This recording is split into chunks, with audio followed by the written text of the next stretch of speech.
देखिए, साल नया है लेकिन पश्चिम बंगाल का बवाल नया नहीं है। दरअसल पश्चिम बंगाल में राजनीति नई रफ्तार पकड़ रही है। ममता के भतीजे के करीबी नेता पर सीबीआई के छापे के बाद पश्चिम बंगाल में विवाद जो है वो खड़ा हो गया है और जब तक चुनाव खत्म नहीं होता ये रार भी खत्म नहीं होने वाला है।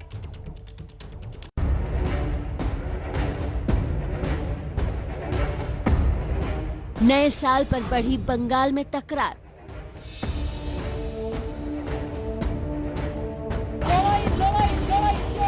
बंगाल में ममता के बहुमत पर उठे सवाल।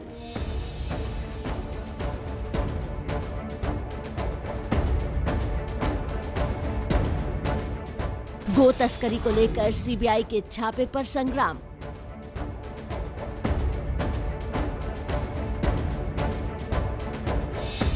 अधिकारी परिवार में तोड़फोड़ का खेल। चुनाव की तरफ कदम बढ़ा रहे बंगाल में एक के बाद एक नया सियासी बवाल शुरू हो गया है। बीजेपी और दीदी के बीच चल रही इस खींचतान में अब कांग्रेस और लेफ्ट का गठबंधन भी कूद पड़ा है। टीएमसी का साथ छोड़कर बीजेपी में शामिल होने का सिलसिला जारी है और इस बीच कांग्रेस और लेफ्ट ने ममता बनर्जी के बहुमत पर सवाल उठा दिए हैं। कांग्रेस और लेफ्ट ने मांग की है कि विश्वास मत से पता चलना चाहिए कि दीदी के पास सरकार चलाने के लिए नंबर है या नहीं। आज जब देख रहा है कि उनका मंत्री चला गया, उनका कई विधायक चला गया, वो लोग अभी विधानसभा का सदस्य भी आए, तो लोगों के मन में ये सवाल उठ रहा है कि अभी क्या उनका मेजॉरिटी नहीं है, तो कंफ्यूज हो रहा है जनता ने। तो कंफ्यूजन दूर करने के लिए हम मुख्यमंत्री को बस हम लोग अपील किया, आप लोग सदन में आस्था लेके आप लोग प्रमाण दे दीजिए, लोगों को दिखाइए कि सरकार में आपका मेजॉरिटी है। चुनाव के लिए गठबंधन भले कांग्रेस और लेफ्ट पार्टी के बीच हुआ हो, लेकिन विश्वास मत का सवाल बीजेपी को ममता की साजिश लग रही है।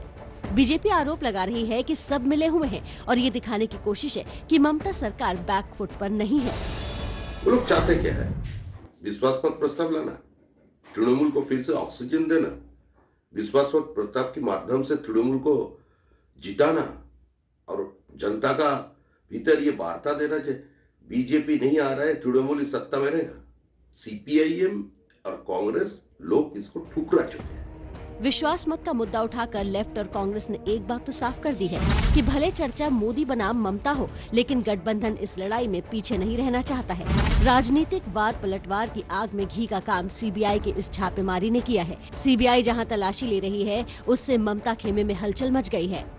मुख्यमंत्री ममता बनर्जी के भतीजे अभिषेक बनर्जी के करीबी माने जाने वाले तृणमूल कांग्रेस के नेता विनय मिश्रा के घर पे सीबीआई की टीम पहुंची है और इस वक्त मैं उस घर के सामने खड़ा हूं और इसी घर के भीतर सीबीआई के अधिकारी हैं और तलाशी अभियान जारी है। और सीबीआई सूत्रों की माने तो विनय मिश्रा के खिलाफ लुकआउट नोटिस जारी किया गया है और विनय मिश्रा तृणमूल कांग्रेस के जो युवा तृणमूल कांग्रेस है उसके जनरल सेक्रेटरी हैं और इस वक्त सीबीआई का दावा है कि उन्हें उनका पता नहीं चल रहा है कि वो कहाँ है। और आज सुबह सीबीआई की टीम विनय मिश्रा के 3 घरों पर पहुंची। गो तस्करी को लेकर सीबीआई ने टीएमसी के जिस विनय मिश्रा के घर छापेमारी की है, वो ममता बनर्जी के भतीजे और टीएमसी सांसद अभिषेक बनर्जी का घर है। ऐसे में इस छापे को लेकर बवाल तो मचना ही था। टीएमसी से विपक्ष को परेशान करने का हथकंडा बता रही है। तो इतने दिन वो सो रहे थे, अभी चुनाव आ गया, जाग गए, कुंभकर्ण का निद्रा भंग हो गया, तो वो लोग क्या है, अब क्यों ऐसा हो रहा है? यहाँ वो है नहीं, यहाँ विरोधी लोग हैं, उनको तंग करने के लिए, परेशान करने के लिए इनका स्लोगन था पहले कांग्रेस मुक्त भारत, लेकिन वास्तव में जो हो रहा है वो विरोधी मुक्त भारत करने का प्रयास चला रहा है। ये इनका सबसे बड़ा भूल कदम है। यूथ टीएमसी के जनरल सेक्रेटरी विनय मिश्रा पर बांग्लादेश से गाय तस्करी का आरोप है। सीबीआई का दावा है कि विनय मिश्रा सितंबर से ही लापता है। सीबीआई ने विनय मिश्रा को नोटिस देकर सोमवार को पेशी के लिए बुलाया है। विनय मिश्रा के घर पर सीबीआई ने करीब 7 घंटे छापेमारी की। छापे में जब्त दस्तावेज की जांच कर रही है सीबीआई। विनय के करीबियों की लिस्ट भी तैयार की, सीसीटीवी फुटेज भी खंगाले गए। सीबीआई का दावा है कि विनय के जरिए ही गो तस्करी का करोड़ों का काला धन नेताओं और मंत्रियों तक पहुंचता था। हाल ही में बीजेपी में शामिल हुए ममता के पुराने साथी शुभेंदु अधिकारी भी गो तस्करी में अभिषेक बनर्जी पर आरोप लगा चुके हैं। गाय की तस्करी है। अब जाइए बांग्लादेश बॉर्डर में क्या हो रहा था। अभी अमित शाह जी ने शिकंजा कस दी, बीएसएफ में थोड़ा अच्छा काम कर रहा है, मंद हुआ।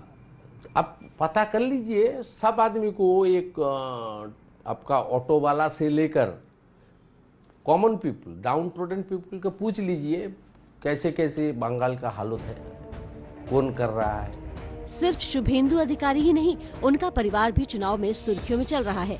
शुभेंदु ने ममता का साथ छोड़ा तो ममता की पार्टी शुभेंदु के छोटे भाई को लुभाने में लगी है। टीएमसी ने दिव्येंदु अधिकारी को हल्दिया डेवलपमेंट अथॉरिटी की नई कमेटी में जगह देकर एक संदेश देने की कोशिश की है। कुल मिलाकर कहा जा सकता है कि बंगाल में सियासी पारा फुल चल रहा है। जैसे जैसे चुनाव करीब आएंगे, ये घमासान और बढ़ता ही जाएगा।